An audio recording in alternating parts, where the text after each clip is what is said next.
फिर से तहे दिल से मैं आप सभी का आज के इस सत्र में जो गुरु पूर्णिमा के उपलक्ष्य में है, आप सब लोगों का स्वागत करना चाहता हूँ। हमारे पूर्वजों ने बताया हमें कि कैसे हमारे जीवन में गुरु का महत्व है और इस महत्व को आज के परिप्रेक्ष्य में, आज के जीवन में कैसे और बढ़ के और हमारे आध्यात्मिकता में कैसे हमें आगे बढ़ने में वो सहायक है, इसके लिए आज का हमारा ये सत्र हम लोगों ने रखा है।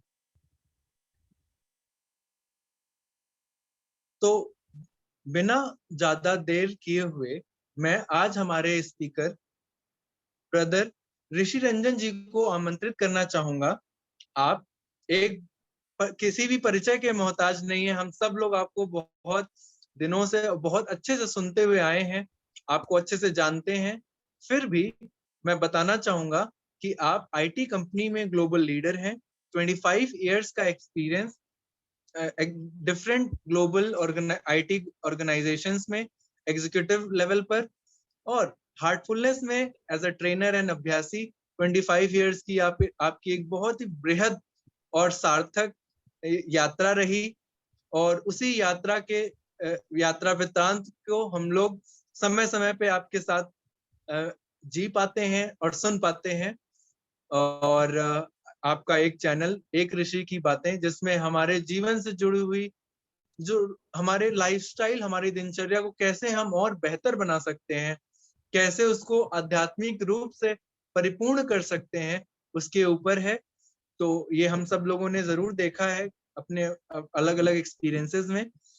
सो मोस्ट वेलकम डियर ब्रदर, और हम आपका स्वागत करते हैं इस इन्फिनाइट यूथ हिंदी के इस कार्यक्रम में, जिसमें हम लोग मेरी असीमितता मेरे गुरुदेव के ऊपर जानेंगे कि कैसे हमारा जीवन, जो बहुत सारे उतार चढ़ाव और एक साइनोसोडियल वेव की तरह चलता रहता है, उस मार्च टुवर्ड्स फ्रीडम में, उस वे में, उस उतार चढ़ाव में जो हमें असीमितता की तरफ ले जाता है, जो जो व्यक्ति या जो गुण या जो कैरेक्टरिस्टिक्स, जो वो प्रिंसिपल, जो वो सिद्धांत है जो हमें अपने उस लक्ष्य तक प्रेरित करता है, कैसे हमें अपने आप को जीना है, कैसे उसके साथ इंटरेक्ट करना है, कैसे उसके साथ हमें क्या व्यवहार रखना है, इसके लिए आज हम लोग एक साथ जुड़े हुए हैं। सो धन्यवाद ब्रदर, ओवर टू यू। मैं आपको आमंत्रित करना चाहूंगा कि कृपया आप हमें अपने ज्ञान के मोतियों से थोड़ा सा परिभाषित करें। Thank you. Please over to you भैया। थैंक यू गौशलेन, thank you, thanks for having me. आज बुलाने के लिए बहुत बहुत धन्यवाद। और काफी सारे जानने वाले चेहरे। हैदर भाई नमस्ते, आपको देख के बड़ा अच्छा लगा। मुझे उम्मीद है आज काफी सारे लोग हम लोग से जुड़े, देख के बहुत अच्छा लगा। आज नमस्ते सुदेश जी, सुदेश शर्मा जी, नमस्ते। नमस्ते मैडम। तो आज जैसे टॉपिक आज बहुत ही प्यारा टॉपिक है आज, और इसलिए जब कौशलेन ने बात की कि हम लोग कुछ ऐसा करने की सोच रहे हैं गुरु पूर्णिमा पे, तो बहुत ही अच्छा लगा कि जैसे कहते हैं हरि अनंत, हरि कथा अनंता, ईश्वर की क्या बात की जाए। और वो जो है जितना हम समझ पा रहे हैं, और उसको समझाने वाले की क्या बात की जाए। अनंत आई, अनंत की यात्रा, अनंत की खोज, अनंत की तरफ, और उसमें फंसा हुआ मेरा इंसानी रूप, मेरा मनुष्य अस्तित्व जो कि सीमित है। अगर आप देखें तो मनुष्य अस्तित्व एक सीमितता से असीमितता की ओर जाने वाला अस्तित्व है। इसको कैसे हम लोग सोचें।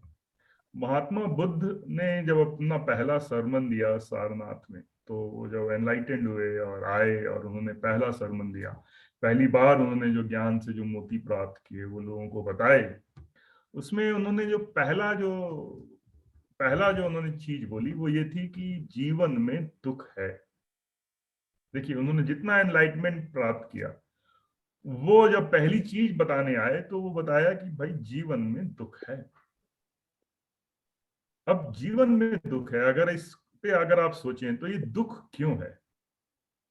हम गुरु की बात, ईश्वर की बात, ब्रह्म की बात, यात्रा की बात हम लोग थोड़ी देर में करेंगे, मगर ये जीवन में दुख क्यों है, इस पे जब थोड़ा विचार किया और आप लोग भी विचार करें तो बात सिर्फ एक आती है।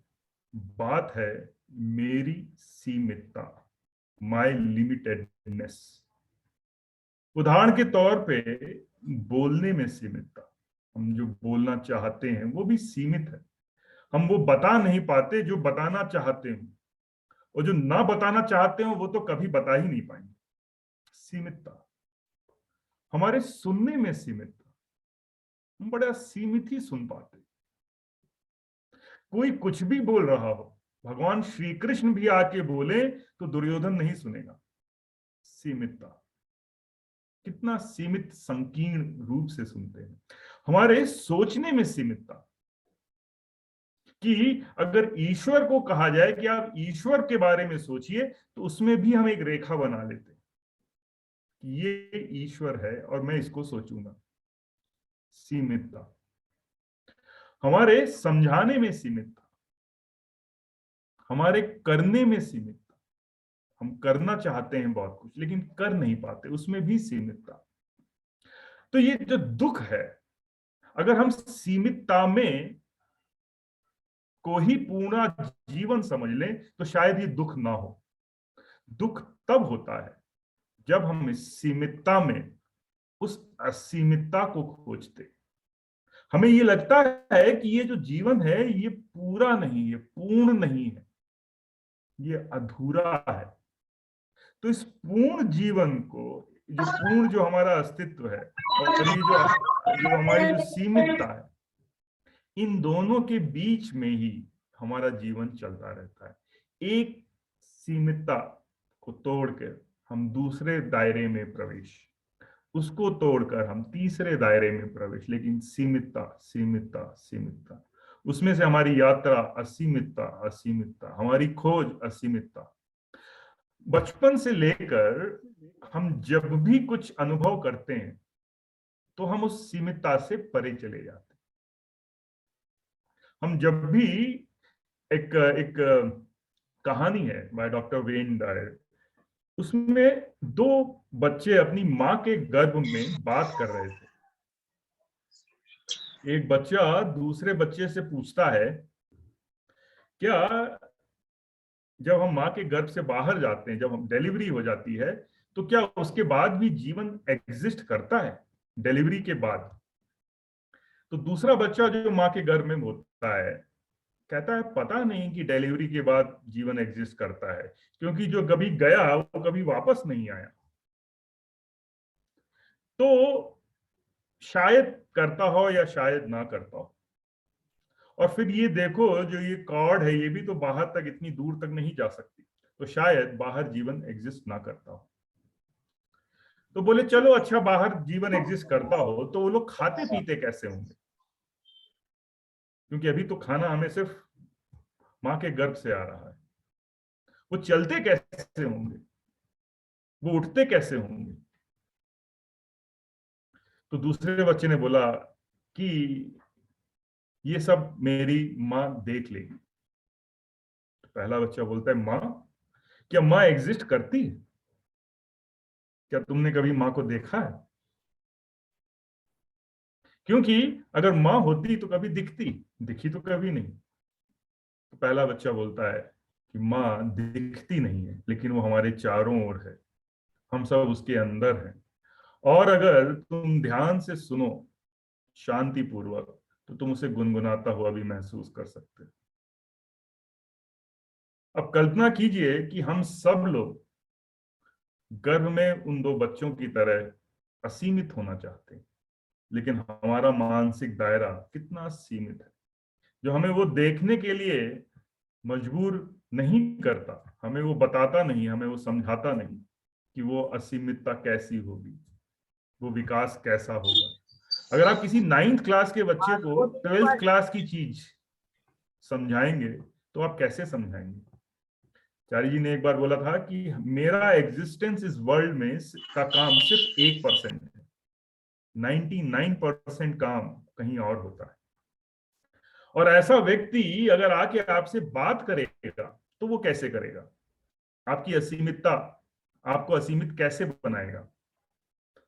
कैसे इस सीमित अस्तित्व से हमें असीमित अस्तित्व तक ले जाएगा, जहां पर हम अपने को एकदम फ्री महसूस करेंगे। ज्ञान वो है जो हमें असीमित बना दे। ज्ञान वो है जो असीमित बना दे। बाबूजी ने बोला ज्ञान में अगर ईश्वरीय तड़प ना पैदा हो तो वो ज्ञान, वो हमारे लिए जरूरत उसकी ज्ञान की भी नहीं है। तो इस सीमित और असीमित के खेल में हमारा पूरा जीवन चला जाता है और हम अपने को और भी सीमित करते जाते हैं इस विधा में कि कहीं हम असीमित बन जाएं। तो हम और भी चीज अपना फैलाव और भी करते रहते हैं, उससे हम और सीमित हो जाते हैं, असीमित नहीं बनते। इसीलिए आज का विचार मेरी असीमितता मेरे गुरुदेव। तो गुरु के बारे में बात करने के लिए जो हमारे टेक्स्ट हैं, हमारे जो लिटरेचर हैं, उनकी थोड़ी सी सहायता लेंगे। एक टेक्स्ट है, उसका कहते हैं गुरु गीता। गुरु गीता में भगवान शिव ने गुरु के बारे में बताया है। तो कहानी कुछ ऐसी है कि माता पार्वती ने भगवान शिव से पूछा कि सभी देवी देवता, सभी ऋषिगण आपको नमन करते हैं, आप किसको नमन करते हैं? तो भगवान शिव ने बोला कि मैं गुरु को नमन करता हूं, और उन्होंने गुरु गीता लोगों को बताई। तो गुरु गीता के आइए पहले कुछ श्लोक समझते हैं और कोशिश करते हैं, फिर हम लोग अपनी चर्चा आगे बढ़ाते हैं।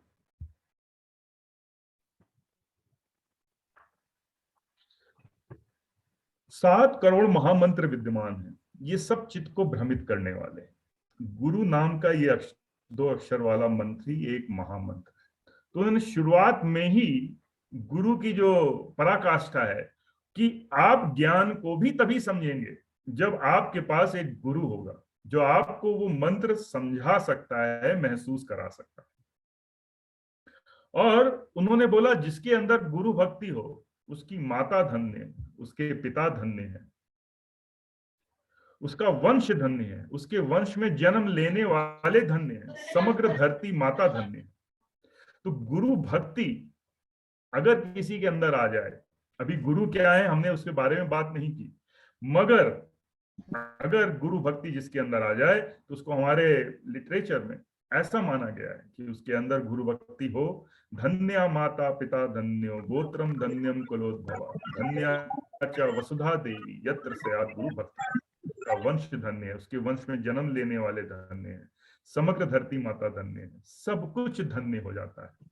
धन्य मतलब वो वैसा होने लगता है जैसा वो होना चाहिए। जब कोई आपको आशीर्वाद देता है तो बोलता है धन्य हो, धन्य भाग तुम्हारे, वो धन्य, सब कुछ परिपूर्ण हो जाता है अगर आपके जीवन में गुरु भक्ति आ गई। अभी गुरु आएंगे क्या आएंगे उसके बारे में बात में होगी, पहले गुरु भक्ति आती। लेकिन ये गुरु कहते किसे? तो उन्होंने दो शब्दों में बताया कि गुकार से गुणातीत कहा जाता है, रूकार से रूपातीत कहा जाता है। गुण और रूप से परे हो जाने के कारण ही गुरु कहलाते हैं। इसको हम लोग कैसे समझेंगे? हम जो चीज भी अपने चारों ओर देख रहे हैं, जो चीज भी महसूस कर रहे हैं, उसमें कोई गुण है और कोई फॉर्म है। अगर हर चीज से वो गुण और फॉर्म निकाल लिया जाए तो जो रह जाता है वो गुरु है। गुकार से गुणातीत, रूकार से रूपातीत, गुण और रूप से परे, गुण और रूप से परे। हम कोई भी, क्या आपके पास कोई भी विचार है जिसमें रूप ना हो? आप किसी भी विचार को अपने अंदर डाल के देखिए और देखिए उसमें रूप उत्पन्न होता है कि नहीं। आप बिना रूप के कोई विचार अगर कर लें तो समझिए कि आपकी उन्नति हो रही है। गुकार से गुणातीत, कोई भी विचार उसमें अगर कोई गुण ना हो, कोई क्वालिटी ना हो, क्योंकि क्वालिटी के पहले वाली चीज पहले वाली कंडीशन, रूप के पहले वाली कंडीशन, जहां से रूप प्रकट हुआ, जहां से गुण प्रकट हुए, वो दशा गुण और रूप से परे हो जाने के कारण ही गुरु कहलाते। तो इस एक शब्द गुरु में काफी कुछ जर्नी ट्रैवल हो गई। गुण और रूप के परे जाने वाले को गुरु कहते हैं। जिसके स्मरण मात्र से ज्ञान अपने आप प्रकट होने लगता है, जिसके स्मरण मात्र से, यस स्मरण मात्रेण, जिसके स्मरण मात्र से आपको बात भी नहीं करनी, आपको पूछना भी नहीं है, उनको जवाब भी नहीं देना है, आपको उनके फिजिकल डिस्टेंस में भी नहीं होना है, आपको सिर्फ स्मरण करना है, सिर्फ स्मरण करना है गुरु का। यस स्मरण मात्रेण, जिनके स्मरण मात्र से ही ज्ञानम उत्पद्यते, स्वयं ज्ञान उत्पन्न होने लगता है। किसका ज्ञान? उस असलियत का ज्ञान, उस ईश्वर का ज्ञान, उस ब्रह्म का ज्ञान स्वयं उत्पन्न होने लगता है, स्वयं उत्पन्न होने लगता है। आपको करना कुछ नहीं है, आपको जानना कुछ नहीं है, सिर्फ स्मरण करना है। यह स्मरण मात्रेण ज्ञानम उत्पद्यते स्वयं, सह एव सर्व संपत्ति तस्मात् पूज्यते गुरु। और वे ही समशब्द मानी संपदा रूप है, मतलब जो कुछ भी ऐश्वर्य, जो कुछ भी असीमितता, जो कुछ भी मेरी सीमितता से परे, मेरी क्षमता से परे जो आ रहा है, वहीं से आ रहा है। अतः श्री गुरुदेव की पूजा करनी चाहिए। इसलिए उन्होंने बताया कि उनका ही ध्यान करना चाहिए।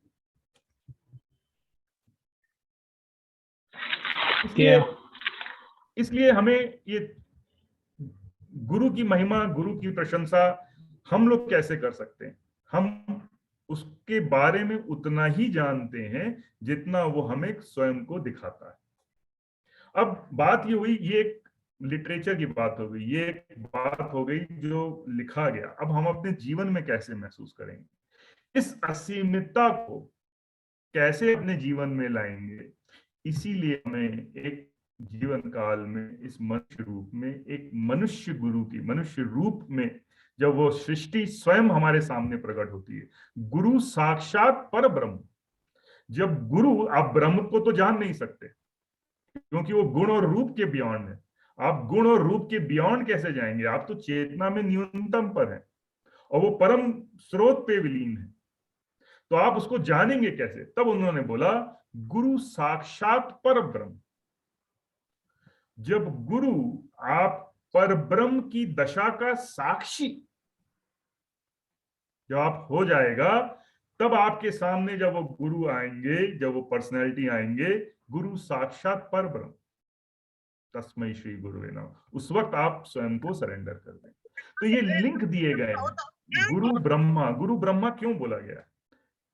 हमारी सीमित अवस्था में, हमारी इस अवस्था में जो सीमित है, इसमें असीमितता का जो विचार जो पिरो रहा है, उसने हमारे फ्यूचर में बना दिया एक कंडीशन कि आप असीमित अवस्था में, आप उस स्रोत में, आप उस ईश्वर में विलय कर सकते हैं। गुरु ब्रह्मा, ब्रह्मा की तरह उसने मेरा फ्यूचर बना दिया। गुरु ब्रह्मा, गुरु विष्णु, उसने बनाया ही नहीं, उसने उसको आपको आगे ले जाने के लिए ढकेला भी। अगर आप देखिए तो गुरु का जो कार्य होता है वो काफी कुछ, जो हमें जो पता कैसे चलता है, जब गुरु खुद ही बताते हैं। अगर आप हमारे लिटरेचर में देखें तो गुरु का कार्य फील्ड प्रिपेयर करना, एक क्षेत्र प्रिपेयर करना। वो अपने विचारों से एक क्षेत्र को संजोता है। काफी कुछ कार्य होने के बाद गुरु का, तब हम उस तरफ प्रेरित होते हैं, उस असीमितता की तरफ जाने के लिए। तब फिर हम साक्षात, तब हम उस गुरु के पास, उसके चरणों में जाते हैं। तो ऐसा कि माई मास्टर में लिखा है कि काफी कुछ गुरु का काम उसके तक पहुंचने के पहले ही पूरा हो जाता है, क्योंकि उसने अब आपके फ्यूचर में उस असीमित अवस्था को बना दिया।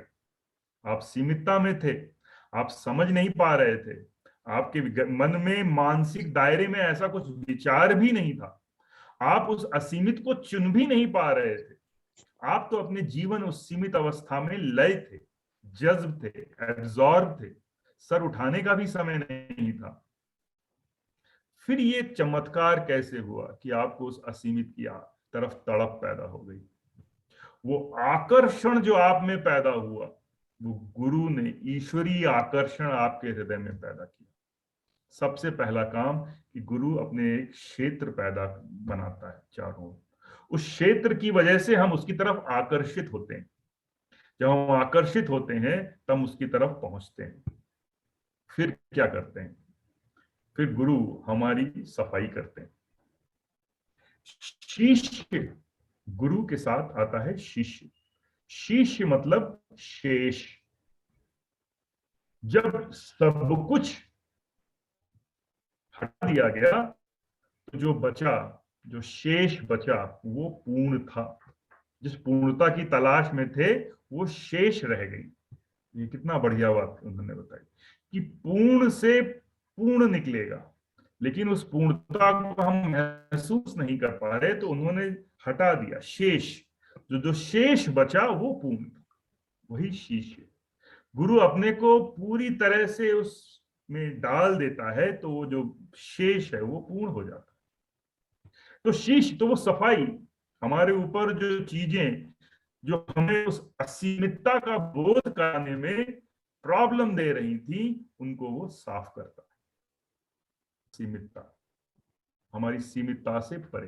तभी हमारे जो आप देखिए जो चक्र हैं या जो हमारी जो जर्नी है, वो एक सीमित अवस्था को तोड़ के दूसरी, उसको तोड़ के तीसरी, फिर ये सारी हमारी जो अहम की अवस्थाएं हैं उनको तोड़ के उस परम सत्ता में विलीन। तो इस सीमितता से असीमितता का दायरा वो सफाई के द्वारा, गुरु ब्रह्मा, गुरु विष्णु, गुरु देवो महेश्वरा। फिर हमारी तरफ आने वाली जो भी चीज जो हमें उस असीमित अवस्था में जाने से रोक सकती है, गुरु उनको रोक देता है। महेश्वरा विनाश कर देता है। लघुता से प्रभुता मिले, प्रभुता से प्रभु दूर। बाबूजी महाराज लिखा है कि हम इसमें सिमटने लगे, हमारा फैलाव उसमें होने लगा। हम इसमें सिमटने लगे, हमारा फैलाव उसमें होने लगा। वो कौन है जो हमारा फैलाव अपने में करा रहा है? वो कौन है जो हमारा फैलाव अपने में करा रहा है? वो कौन है जो आकर्षण पैदा कर रहा है? वो कौन है जो अभी भी मुझे साफ रख रहा है? वो किसकी इच्छा शक्ति है? तू अंबर की आंख का तारा, मेरे छोटे हाथ। सनम मैं भूल गई ये बात। गुरु उस रूपातीत, उस गुणातीत के बारे में हम क्या बात करेंगे? हम अपनी छोटी अंजलि ही समझ लें, वही गुरु का प्रकटीकरण है। क्या आप ज्ञान से गुरु को समझ सकते हो? अगर आप ज्ञान से गुरु को समझोगे तो गुरु उस ज्ञान के नीचे हो जाएगा। मैंने तो ज्ञान से समझ लिया। क्या तुम कर्म से गुरु को समझ सकते हो? अगर तुम कर्म से गुरु को समझोगे तो गुरु उस कर्म के नीचे हो जाएगा। मगर वो तो गुणातीत और रूपातीत, उसको कैसे समझो? इसीलिए भक्ति, गुरु भक्ति, जैसे ही मुझको हो ये यकीन कि तेरी नजर है मुझ पर, इतना ही काफी नहीं कि सजदा किया मैंने। हे नाथ, तू ही मनुष्य जीवन का वास्तविक है। इस भाव में, इस भक्ति में ही गुरु छिपा है। बाबूजी महाराज ने लिखा कि द प्रिंसिपल ऑफ इनवर्टेंडो, मतलब कि हम एंटर किए एक दास की तरह, मगर जो कुछ भी गुरु का था वो हमारी ओर खींचने लगा।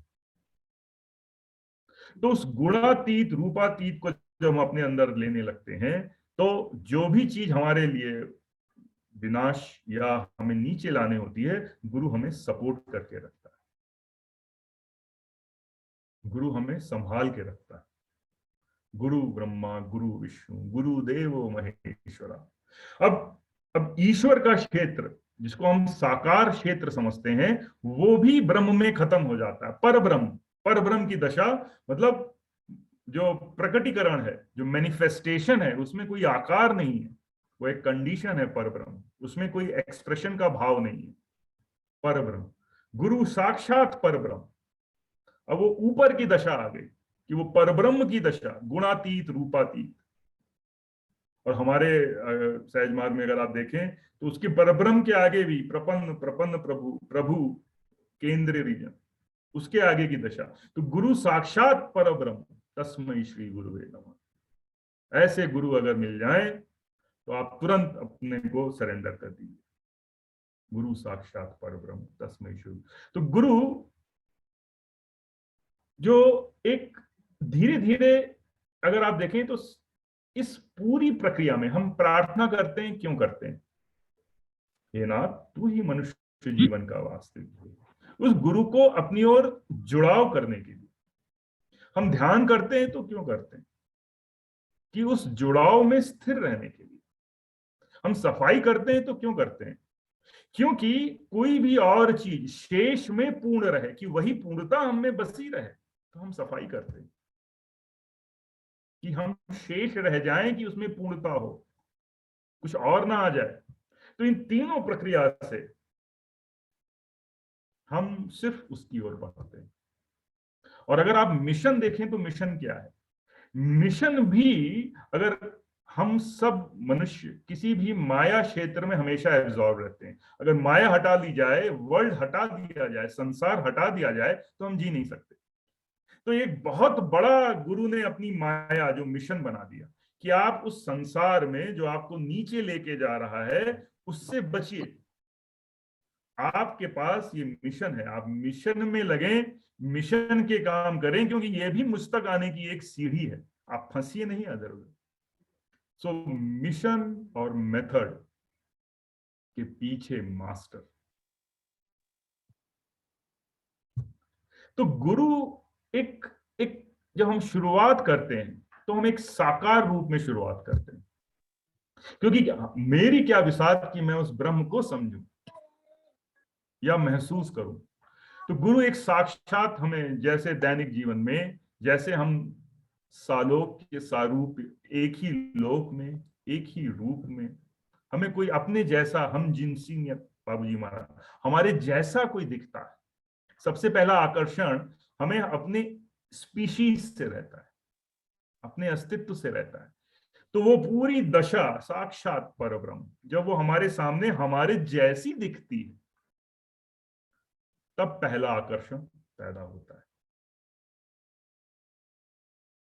तब पहली एक किरण हमारे अंदर प्रस्फुटित होती है।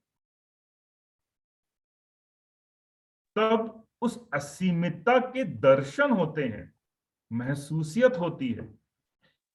एक एक बाबूजी महाराज ने वर्ड यूज किया, कुल्यतन सुकून। एक सुकून, कुल्यतन सुकून, जिसका एंड ना हो। परफेक्ट लव, एक प्रेम जिसके एंडिंग की कोई परिभाषा ना हो। एक अपनापन जिसको छू के सब अपने लगे। एक एहसास जो किसी पदार्थगत जगत का एहसास ना हो। तब वो गुरु हमसे अपना पहला इस मटेरियल जगत में संबंध बनाता है। अब संबंध, बंधना, अब भी हमको उससे, जब हम उससे बंधते हैं, तब ये जो हमारी सीमितताएं हैं वो धीरे धीरे धीरे करके विलय होने लगती, क्योंकि ये सीमितता हमारी ही एक सोच थी। वो अपने हिसाब से, अपने जरिए, अपने तरीके से हमें धीरे धीरे, हमारी गति से, गति भी उसकी नहीं, अगर गति उसकी हो जाए और हम तैयार ना हो तब भी प्रॉब्लम, तो वो धीरे धीरे हमारी गति से हम जितना खा सकते हैं। छोटा बच्चा 1 चम्मच खाता है तो 1 चम्मच दिया जाता है, 1 बोतल पीता है तो 1 बोतल दिया जाता है, खुद खा लेता है तो खुद खाने को दिया जाता है। तो जितनी हमारी ग्रोथ होती है उसके हिसाब से हमें वो दिव्य भोजन परोसता है। और खाने का मन ना हो तो इंतजार करता है। धीरे धीरे धीरे हमें अपने साथ, अपने जैसा बनाता है। पहले कमाल पीर का दर चूमने लगे, जब पहली बार दर्शन होते हैं, पहले कमाल पीर का दर चूमने लगे, तो थोड़ा ये आकर्षण पैदा होता है, थोड़ा संबंध स्थापित होता है, थोड़ा उसकी महत्ता और मेरी लघुता का आभास होता है। उसके पहले तो नहीं था। तो ये आभास की हमसे भी कुछ सूक्ष्मतर है। पहले कमाल पीर का दर चूमने लगे, तो बड़े बड़े कमाल आए जब पीर का दर चूमने लगे। फिर क्या होता है, मंजर मुराकबे में कई घूमने लगे। मंजर मुराकबा मतलब ध्यान में, उसी लगाव से जब हम ध्यान में बैठते हैं तो हमें कुछ और महसूसियत होती है। मगर मारी जो मेरे पीर ने भरपूर एक नजर, कामिल किताबें छोड़ के सब झूमने लगे। फिर प्रेम हमारे भीतर डेवलप होता है। पहले तो हम उसके साथ श्रद्धा में जाते हैं, हम उसके साथ, कोई जा रहा है उसके हिसाब से जाते हैं, उसको समझने की कोशिश करते हैं, उसको महसूस करने की कोशिश करते हैं, ध्यान करते हैं। जब हम ध्यान में आंखें बंद करते हैं और उसको अपने हृदय में महसूस करते हैं और आंखें खोलते हैं, तो वही दिखता है, तो प्रेम पैदा होता है। मैंने एक बार चार्य जी से पूछा था, बहुत पहले की बात है, 2002 या 3 की बात रही होगी। तो मैंने उनसे पूछा था कि साहब, हम लोग जीवन में कितने लोगों से कितने साल मिले और वो चले गए, तो उसकी दिल में इतनी पीड़ा नहीं रहती है। क्योंकि अगर आप देखें तो मनुष्य की पीड़ा में भी सीमितता है, कोई हमेशा पीड़ित नहीं रह सकता। हमारे सुख में सीमितता है, आप ज्यादा सुख नहीं कर सकते, उसमें भी सीमित है। आपके दुख में भी सीमितता है, आप दुख भी ज्यादा नहीं कर सकते, कोई असीमित दुख नहीं है। वो जब याद आए, बहुत याद आए, क्योंकि वो तो असीमित है। असीमित कुछ भी छुएगा तो वो असीमित होगा, और मेरी सीमितता उसको सीमित करेगी, मगर वो तो असीमित है। तो हमने पूछा, चारी जी ऐसा क्या है कि हम इतने लोगों से इतने साल मिले, अगर वो चले गए तो ऐसा कुछ नहीं था, अभी याद आती है लेकिन ऐसा कुछ पीड़ा नहीं है। लेकिन अगर मैं देखूं तो हमारा और आपका जो भी मुलाकात हुई फिजिकली, वो पिछले इतने सालों में मान लीजिए एक दिन पूरा 24 घंटे 48 घंटे इतनी रही होगी। लेकिन जब आप नहीं होते हैं तो बहुत पीड़ा होती है, फिजिकली नहीं होते। ऐसा क्या है कि इंटेंसिटी इतनी ज्यादा है, फिजिकल कनेक्शन कम। और यहां इस पदार्थ में सिखाया जाता है कि भाई इंटेंसिटी की आप ध्यान मत दीजिए, टाइम देखिए, आप कितने टाइम है आप। और वहां इंटेंसिटी ज्यादा है, यहाँ टाइम ज्यादा है। तो हंसने लगे और उन्होंने बोला, क्योंकि गुरु का प्यार कूटस्थम अचलत ध्रुवम। कूटस्थम, ये गीता का श्लोक है, आप पढ़ लीजिएगा गूगल करके। कूटस्थम अचलत ध्रुवम, कूट है, कूट मतलब वो और डिवाइड नहीं हो सकता, परफेक्ट कूट, उसमें कुछ मिलावट नहीं है कि वो डिसोसिएट हो जाए, उसमें कुछ इच्छा नहीं है, उसमें कुछ है नहीं, वो बस वो है। कूटस्थम अचलत, वो कभी अपनी जगह से हिलता नहीं। ध्रुवम, ध्रुव तारे की तरह स्थित है, चेंजलेस कंडीशन। तो इस चेंजिंग वर्ल्ड में जो हमें चेंजलेसनेस फील होती है, तब हम उसका साथ और आगे सहयोग देते हैं और आगे चलते हैं। तो हमारा और गुरु का जो संबंध है वो हमारी प्रोग्रेस बताता है। हम, जैसे बाबूजी ने कहा कि प्रार्थना में ही सारे दायरे हैं कि हम उन स्टेप्स को पकड़ पकड़ के उस तक पहुंच जाएं। उन्होंने अपना रास्ता बहुत साफ बता दिया है। तो गुरु शुरुआत एक आकर्षण साकार रूप में, फिर बाबूजी लिखा कि then the inner master reveals, तो अंदर का गुरु, बाहर का गुरु अंदर के गुरु को जागृत करता है और कमान अंदर के गुरु को दे देते हैं। फिर वो अंदर का गुरु आपके साथ 24/7 हर विचार में जैसे उसके विचार, हर भाव में जैसे उसके भाव। जब हमारा सूक्ष्म शरीर उनके सूक्ष्म शरीर के हिसाब से बनने लगता है तो गुरु हमारे अंदर प्रवेश करने लगता है। फिर धीरे धीरे धीरे ये विलय होते होते होते ये कहानी आगे बढ़ती है। तो वो असीमितता का प्रवेश, उस बूंद में वो पूरा सागर विलय करता है।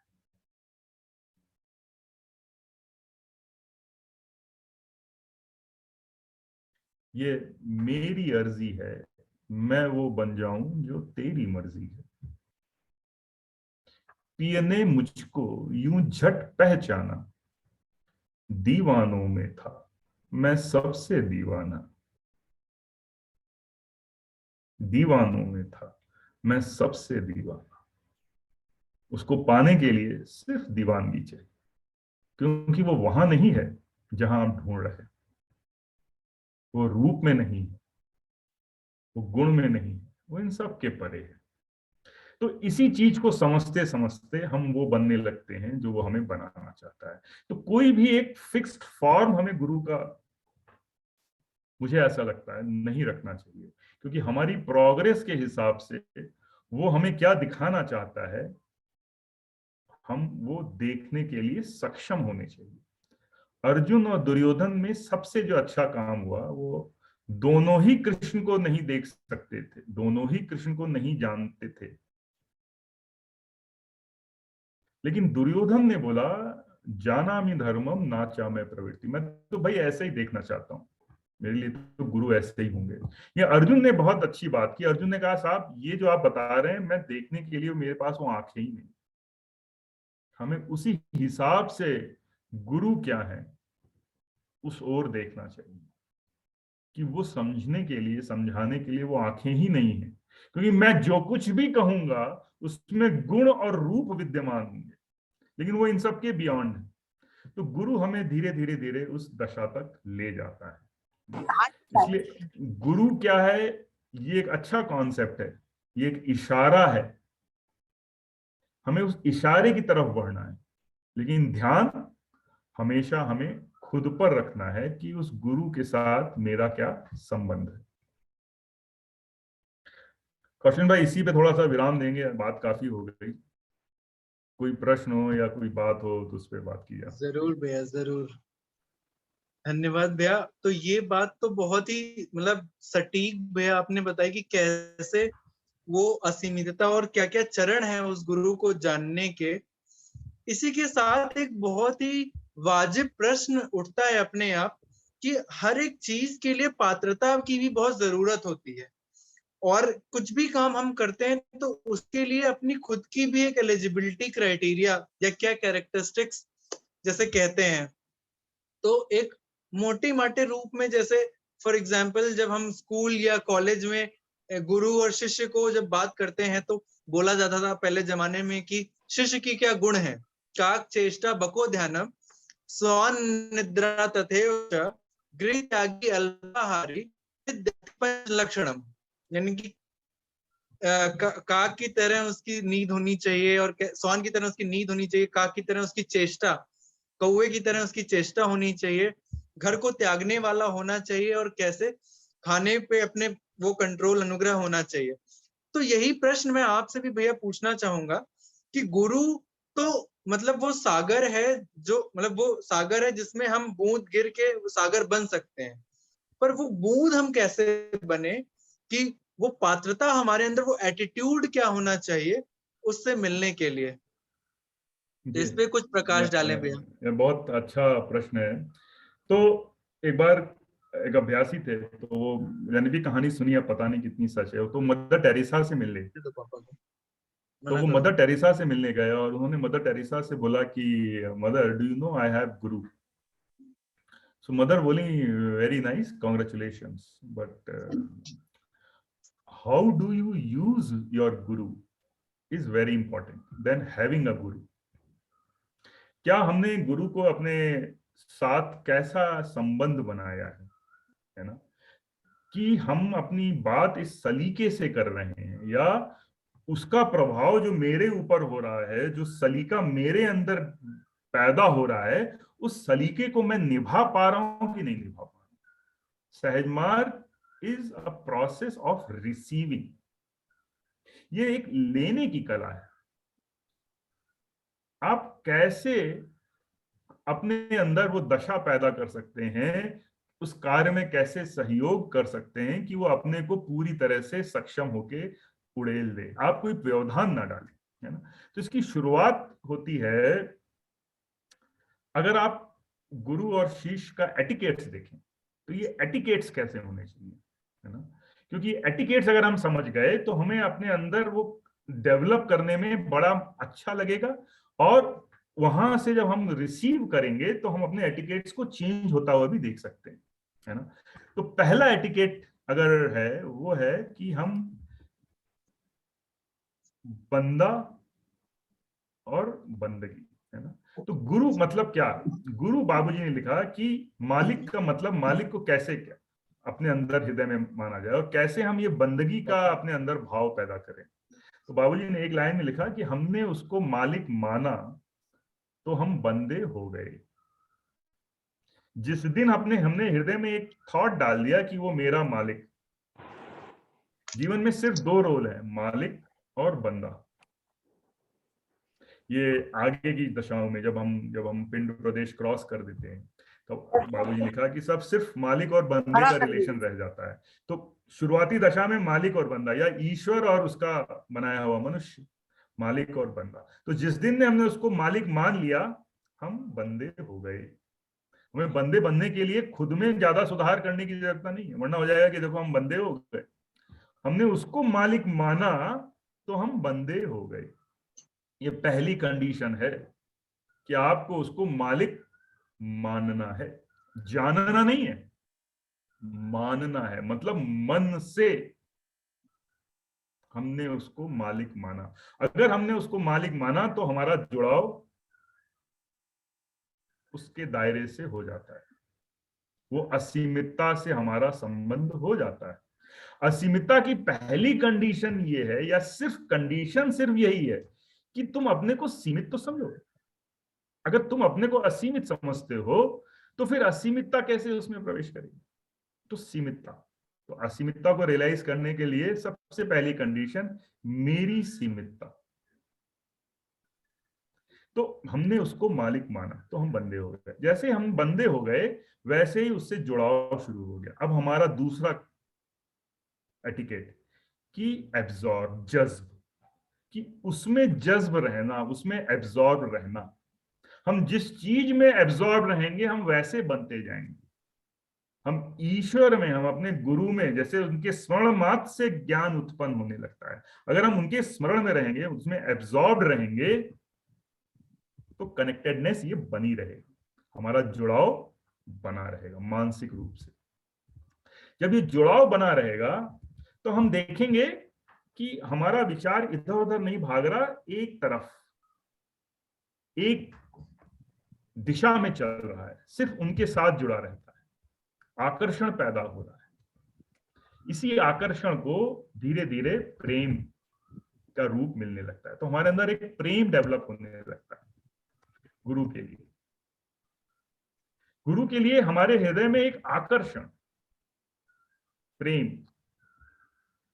प्रेम क्या करता है प्रेम एक बहुत खास चीज करता है। प्रेम जो है हमारे मल्टीपल चैनल्स को डेडिकेटेड चैनल बना देता है।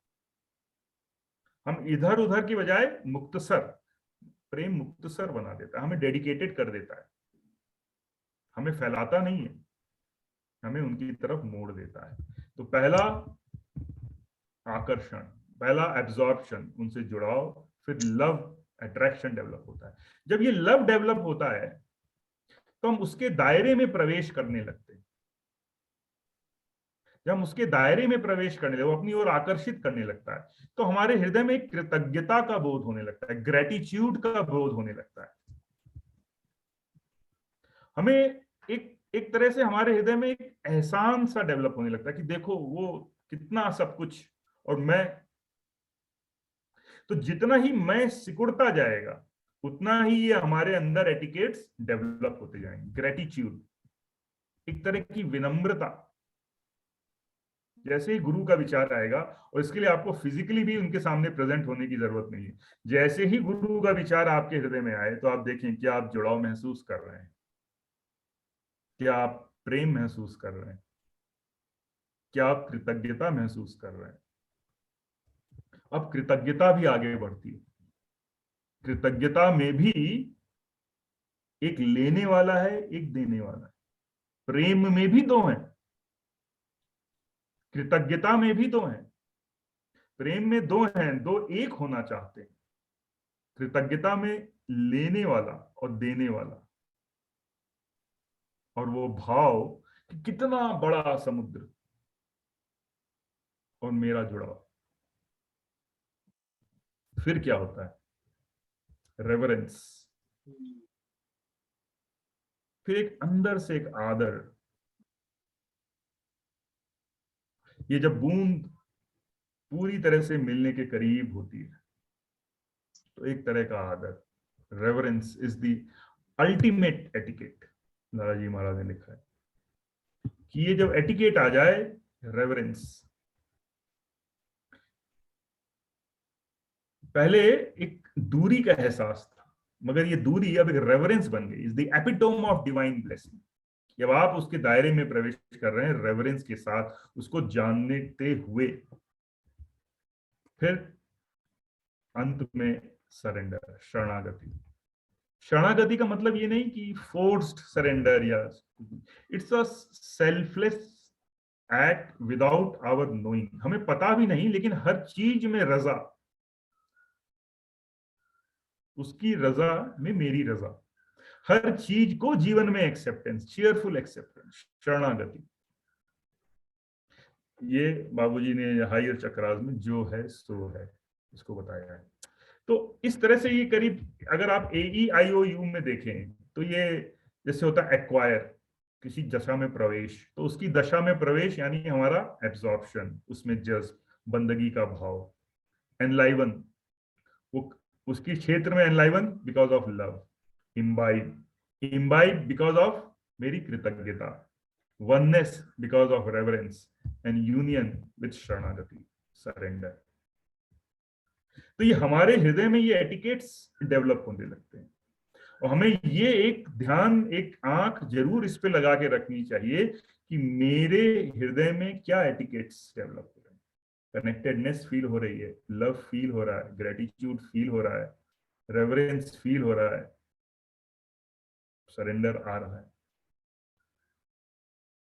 इन 4-5 स्टेप से हम अपने को एक उसके दायरे में देख सकते हैं। बंदा वही है जो बंदगी के, कमाले शराफत इंसानी ये है कि बंदा हमेशा बंदगी के दायरे में रहे। बाबूजी महाराज लिख गए हैं कि हम उसके दायरे में इन एटिकेट्स के द्वारा और भी भीतर जा सकते हैं।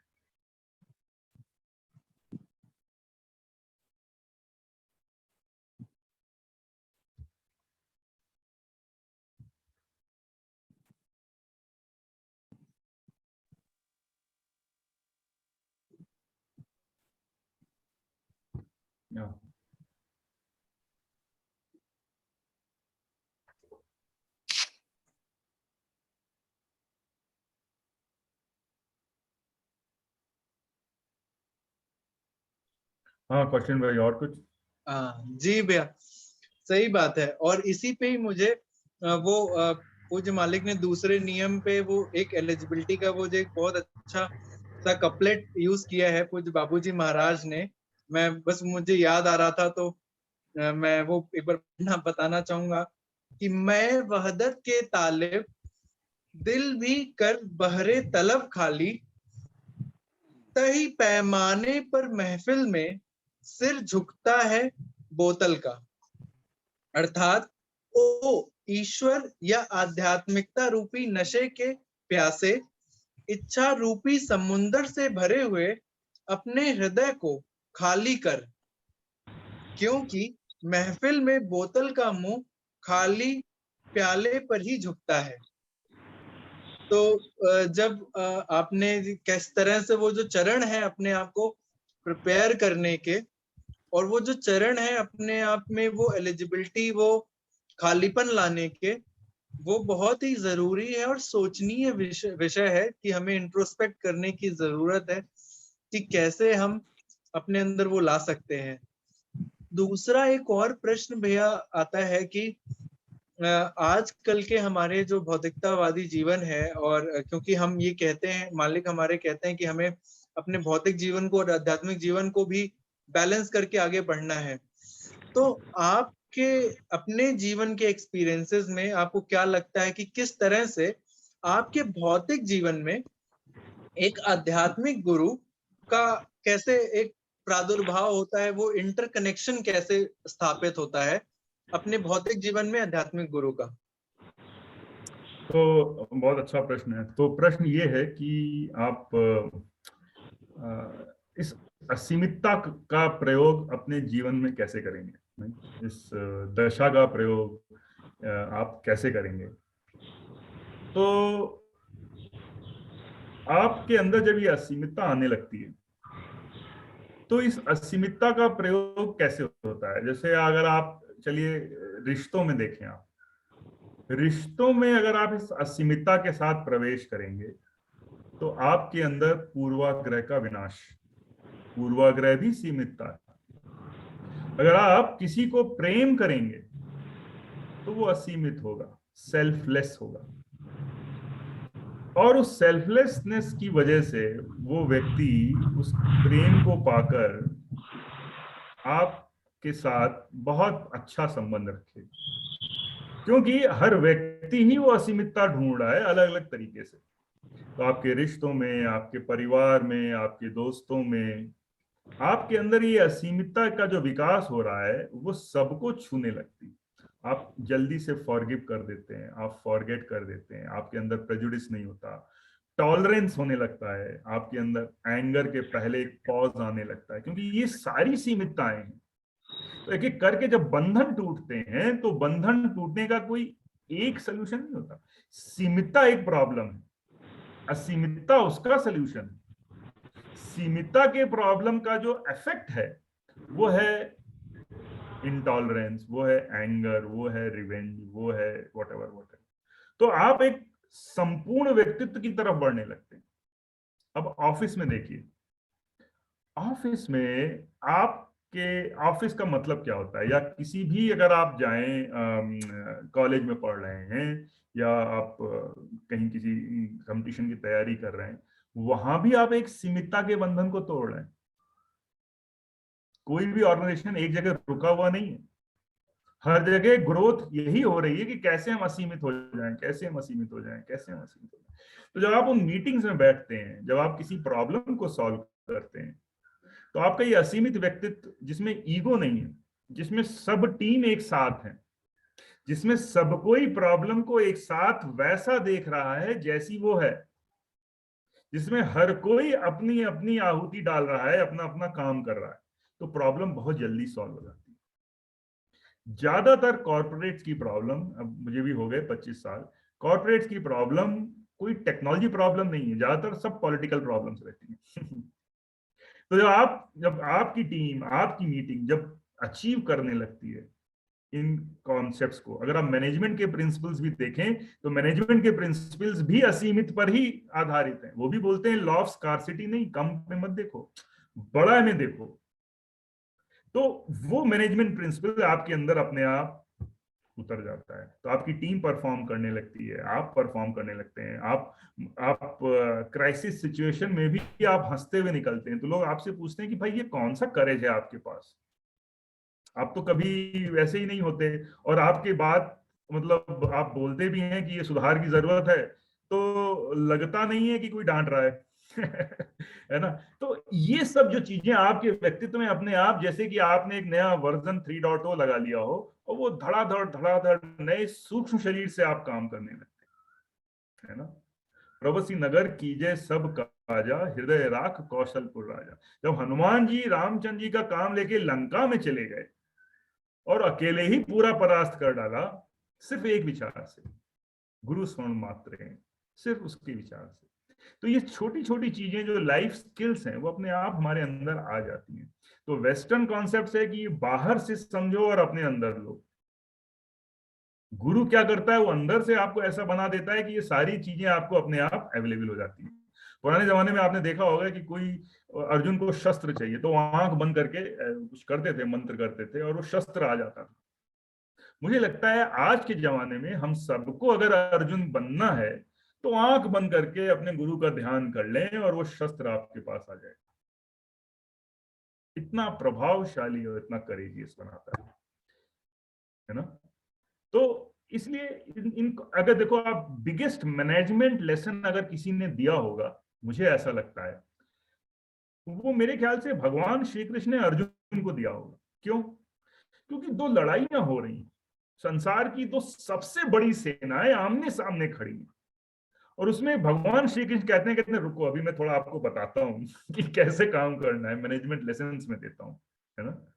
उन मैनेजमेंट लेसन्स में ये दिया गया था कि कैसे अपने को योगास्था कुरु कर्माणि संगम त्यक्ता धनंजय, योग की स्थिति में रहकर कार्य करो, योगास्था कुरु कर्माणि संगम त्यक्ता धनंजय। संगम त्यक्ता, जो तुम्हारे अंदर ये संगम है ना, कि ये लिमिटेशन फिर ये लिमिटेशन फिर वो लिमिटेशन, ये एकदम संगम, यही तो संगम है। संगम त्यक्ता धनंजय, संगम त्यक्ता ऐसे नहीं छूटेगा, अटैचमेंट्स ऐसे नहीं छूटते हैं फॉर रिजल्ट्स, जब आप अपने को एक हायर कंडीशन में ले जाते हो। योग आस्था, योग की दशा में कुरु कर्माणि, कार्य करो अर्जुन, कार्य करो, संगम त्यक्ता धनंजय, सिद्ध असिद्ध समो भूत्वा। ये रिजल्ट्स तुम्हें उतने मैटर नहीं करते, क्योंकि रिजल्ट्स, तुम इस रिजल्ट्स को देखने में भी सीमितता है। एक दिन का रिजल्ट शायद 10 दिन के रिजल्ट्स में अगर देखो तो वो कम लगे, उसमें भी सीमितता है। वो जब देखते हैं तो वो जन्मों जन्मों के रिजल्ट्स देखते हैं। संगम त्यक्ता धनंजय, सिद्ध असिद्ध समो भूत्वा तस्मै योग उच्यते, उसी को योग कहते हैं। तो ये जो प्रिंसिपल्स दिए गए हैं, ये प्रिंसिपल्स, कभी कभी आप सोचो कि क्यों ऐसा नहीं होगा कि अर्जुन को उन्होंने शाम को खाना खाते वक्त ये दे दिया हो गीता का ज्ञान, या वॉक करते हुए दे दिया हो गीता का ज्ञान। उन्होंने ये बैटल फील्ड में दिया, क्योंकि ये सारी चीजें हमें तब दी गई कि इनका कर्म में प्रयोग करके हम देखें। आज हम सबका बहुत वी आर वेरी फॉर्चुनेट कि हमारे पास ऐसे श्री कृष्ण हैं जो हमें अभी वो ज्ञान दे रहे हैं जब हम अपनी रणभूमि में लगे हुए हैं। तो हमें उन चीजों का प्रयोग करना चाहिए और देखना चाहिए कि जीवन में होता क्या है।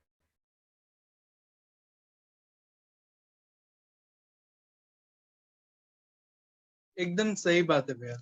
ये तो बहुत ही जरूरी है कि अपनी जीवन शैली में उन टूल्स का, वो जो कर्म के वो जो सूत्र हैं, जिनको अपना के हम उस मैनेजमेंट के लेवल को, अपने जीवन को, भौतिक जीवन को और अपने प्रोफेशनल जीवन को और पारिवारिक जीवन को कैसे बेहतर और संयमित मॉडरेशन के साथ आगे बढ़ सकते हैं। और शायद उस व्यापकता का ही वो है कि जैसे हमें गुरुदेव बताते हैं कि कैसे प्रेम में बनना है या कैसे वो एकाकार, वो समर्जेंस होना है।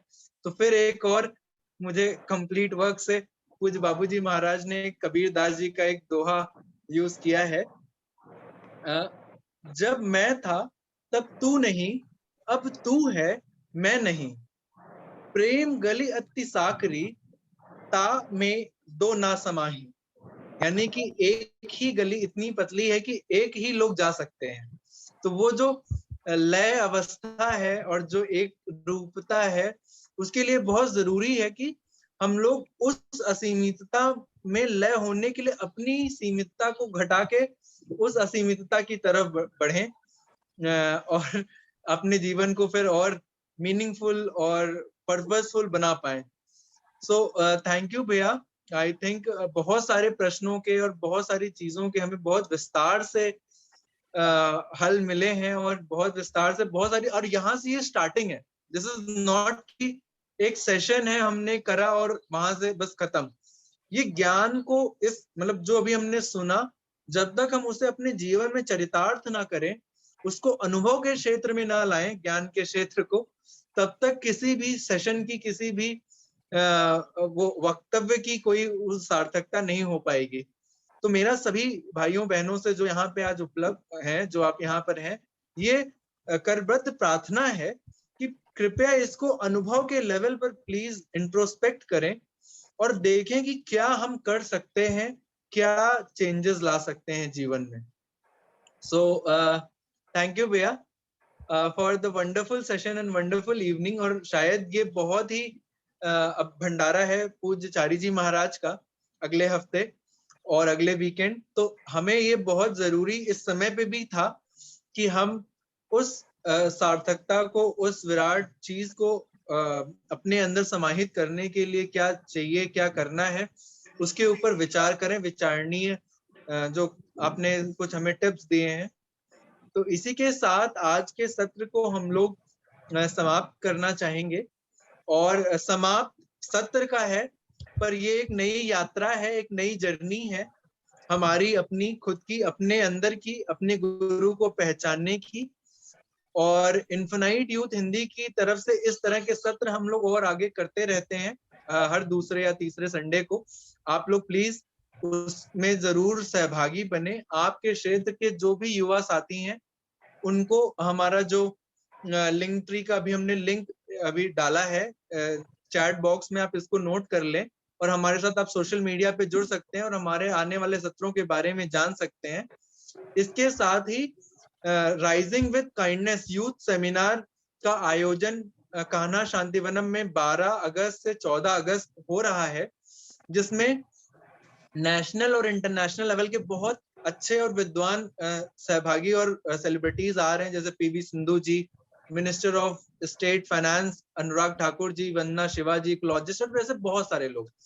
तो आप सभी लोग अपने सेंटर जोन, अगर कॉलेज में हैं या स्कूल में हैं, तो ऐसे 18 साल से 35 साल के युवाओं को प्रेरित करें कि वो जो rising with kindness national youth conference है, जो हार्टफुलनेस इंस्टीट्यूट और AICTE के संयुक्त तत्वाधान में with knowledge partner UNESCO Mahatma Gandhi institute of peace के साथ मिलके हो रहा है, उसमें जरूर सहभागी बने।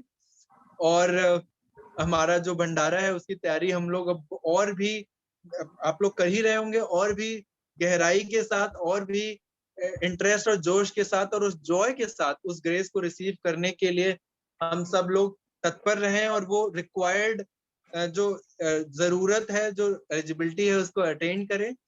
इसी के साथ आज के सत्र का हम लोग समापन करते हैं। धन्यवाद।